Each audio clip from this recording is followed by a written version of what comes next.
바로 시작하겠습니다. 정부에서 운영하는 복지로 사이트 화면을 캡처해서 핵심만 요약하여 설명드리겠습니다. 화면을 보시면 소득 인정의 기준은 중위소득의 45% 이하입니다. 라는 말이 있습니다. 뭔 말인지 알기 어려우시죠? 간단히 말씀드려 여러분들의 급여와 기타 보유 재산을 산정해서 산출한 금액이 1인 가구는 82만원 이하, 2인 가구는 138만원 이하, 3인 가구는 179만원 이하, 4인 가구는 219만원 이하, 5인 가구는 259만원 이하이면 수급이 가능하다는 말입니다. 그런데 여러분의 소득 인정액을 정확히 계산하기는 어렵습니다. 여러분의 예금이나 보험, 그리고 자동차 등도 재산이기 때문입니다. 단지 급여가 위에서 말한 액수보다 적다고 해서 무조건 수급 대상자가 되는 것은 아닙니다. 그래서 복지로 사이트에서도 보시는 것처럼 다른 복지 서비스에 대해서는 모의 계산을 할 수 있지만 주거급여 모의 계산은 없습니다. 그러면 어떻게 하냐고요? 만약 여러분이 재산이라고 할 만한 것이 거의 없고 적은 급여를 받으며 사는 것이 힘들다고 생각한다면, 예를 들어 일용직을 하면서 일이 있다가 없다가 해서 한 달에 80만원도 못 벌고 있는데 방세는 계속 나가고 있다면 일단 신청을 해야 합니다. 그리고 만약 실업 상태인데 실업급여조차 받을 수 없는 입장이라면 신청해 봐야 합니다. 어쩌면 여러분 생각보다 쉽게 급여 지급이 될 수도 있습니다. 그래서 일단 신청해 보라는 말씀을 드립니다. 다만 다음에 열거하는 복지 서비스를 이미 받고 있다면 지금 설명드리고 있는 맞춤형 주거급여는 받을 수 없습니다. 긴급복지 연료비 및 전기요금, 맞춤형 생계급여, 긴급복지 생계급여, 긴급복지 교육지원, 긴급복지 주거지원, 긴급복지 사회복지 시설 이용지원, 긴급복지 해산비 지원, 긴급복지 장제비 지원. 그러면 어떤 지원이 있나 알아보겠습니다. 지원 내용입니다. 자가가구 경우 주택의 노후도에 따라 수리비를 지원한다고 합니다.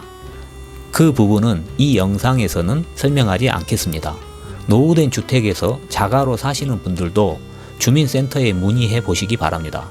이 영상에서는 전월세 임차 가구에 대해서만 말씀드리겠습니다. 화면에서 표를 보시기 바랍니다. 가구 원수에 따라 또 주거지가 어디냐에 따라 급여 금액이 달라집니다.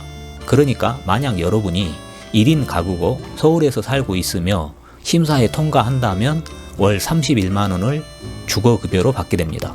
반면 1인 가구면서 4급지인 지방에 살고 있다면 16만원 정도 받게 됩니다. 주거급여 복지제도는 주거 안정화가 목적이기 때문에 이런 차이는 당연하다고 생각하면 되실 듯합니다. 그 외 2인 가구부터 6인 가구까지는 살고 있는 지역과 가구 수에 따라 더 많은 금액을 지원하고 있습니다. 특히나 자녀들의 주거 안정을 위해서라도 대상자가 될 것 같다고 생각되면 꼭 신청해 보시기 바랍니다. 지원 금액을 모두 설명드리지는 않겠습니다. 궁금하시면 화면을 정지시켜서 천천히 읽어보시기 바랍니다. 끝으로 신청 방법에 대해 알아보겠습니다. 읍면동 주민센터에 가서 신청하면 됩니다. 주거급여 수급 후기를 읽어보니 대체로 신분증과 임대차 계약서, 통장 사본 등을 준비하면 될 것 같습니다. 아마 신청자의 상황에 따라 준비할 서류가 조금씩 다른 듯 합니다. 그러니 주민센터에 가서 일단 신청해 보실 것을 권고드립니다. 생각보다 많은 사람들이 이런 제도가 시행되고 있는지조차 몰라서 어려운 시기에 혼자 버티다가 쓰러지는 경우가 많이 있습니다. 한참 어려울 때 작은 도움이 버틸 수 있는 용기를 주기도 합니다. 그리고 만약 여러분이 수급자로 지정된다면 전기, 수도, 가스, 통신 등에 대해서도 일정 부분 지원이 된다고 합니다. 그리고 쌀도 저렴하게 구입할 수 있다고 합니다. 또한 심사기간이 몇 달이 걸릴 수도 있는데 그럴 경우 심사가 통과되면 그 기간 동안의 급여를 소급해서 지급한다고 하니 주저하지 마시고 지금 당장 꼭 신청해 보시기 바랍니다. 또 주변의 어려운 분들에게도 알려서 많은 분들이 어려운 시기를 이겨낼 수 있게 도와주시기 바랍니다. 함께 살아가는 세상이 되길 바랍니다. 요즘 우리 주변에 경제적으로 생활이 어려워진 사람들이 많이 발생하고 있습니다. 특히 20, 30대 청년층이 취업이 어려워서 경제적 자립을 해야 될 나이가 되어서도 그렇지 못한 경우가 많이 있습니다. 제가 구독하는 채널의 청년도 서울 유명 대학을 나왔음에도 취업에 계속 실패하고 있다는 영상이 올라오고 있더라고요. 그런데 그나마 청년층은 부모에게라도 일정 부분 의지할 수 있다지만 중장년층인 40대, 50대, 60대는 의지할 곳도 없고 죽거나 사나 혼자 상황을 해결해야 합니다. 게다가 가족이라는 울타리가 붕괴되고 혼자 살아가야 하는 중년들이 많이 늘어났다고 합니다. 특히 중년의 나이가 되면 새로 취업을 하거나 뭔가 다시 시작하는 것이 청년들보다는 어려운 것이 현실입니다. 그러다 보니 중년들의 고독사가 기사로 나올 때마다 안타깝기 그지없습니다.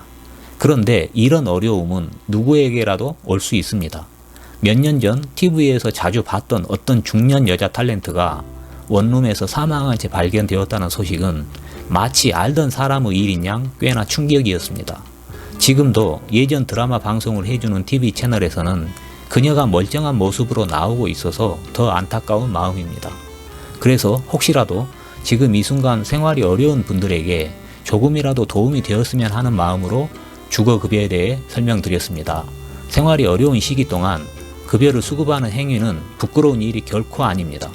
대한민국 국민의 권리 행사입니다. 그러니 혹시라도 여러분도 수급의 대상자가 될 수도 있으니 믿지야 번전이다 라는 생각으로 지금 당장 주민센터에 가서 상담을 받고 수급 가능성이 있다면 신청하시기 바랍니다. 영상 시청해 주셔서 감사합니다. 영상이 마음에 드신다면 좋아요와 구독 부탁드립니다. 감사합니다.